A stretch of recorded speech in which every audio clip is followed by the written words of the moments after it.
life is a thing where you're never going to understand it. Like you're never going to have it all figured out. You're going to be like, I understand life. There's never a point where you have everything, you know, all set where you're good and there's nothing more to deal with anymore. There's not a thing about life. Like, and the way you have to deal with that, if you're running into that sort of issue of just the fact that there's so much of life that you just can't comprehend, is you just have to accept it. That there's just things that you cannot accept. There's things that you'll never get to do. Like, I'm an American. I've lived a pretty good life.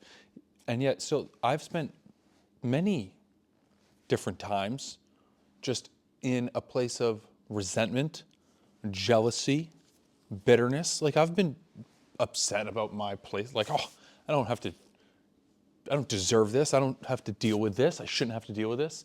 And yet here I am. And there's many people who have had a much more difficult life than me. And even if you're someone like Drake's never gonna get to know what it's like to shoot a three, hit a game winner in the NBA. It's never gonna happen.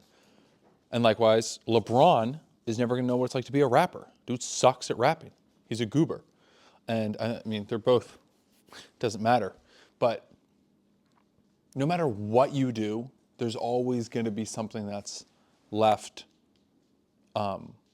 unknown. Like there's just stuff that you can't account for, and there's stuff that you're never going to get to do. Like that's something I've been thinking about recently.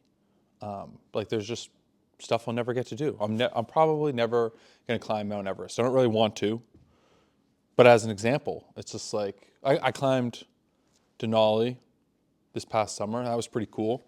But many people have done that. No big deal.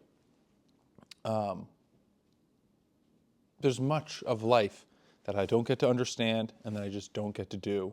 And there's sometimes that bothers me, where it's like, I wish I knew what was going on, or I wish I had done things differently, or I wish life made more sense. But what you have to do is, like I said, accept that. And the next step is to just make sense of an increment that you can understand or that you can deal with. Like for instance, my dog needs to go outside. It's 6:22 p.m. I just need to focus on this evening. I just need to focus on today. I need to go take my dog out. I can't figure out what's the point of life, what's all that. Got to take this little stinker outside. Always focus on the next right step. That's all you can do. The next right thing. Onward and upward, always.